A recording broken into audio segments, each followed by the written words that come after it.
How to add long video on Facebook story. So what we'll simply do is open our Facebook, and here I am adding a video which is 2 minutes and 30 seconds in my story.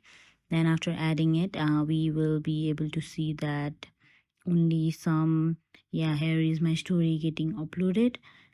And then what we can do is we will be able to see the only some part of my video is shared there. So I will simply delete it and show you the right way to add the whole long video in our story. So we'll go in our messenger, and after going in our messenger, we'll send a text right there. And after sending a text, we will click on our gallery right there, and after clicking on there, we will click on edit, and here we will be able to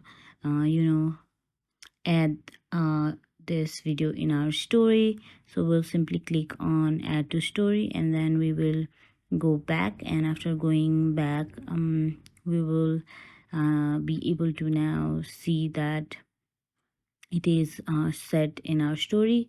All like the full length will be shared, like 2 minute 30 second will be shared.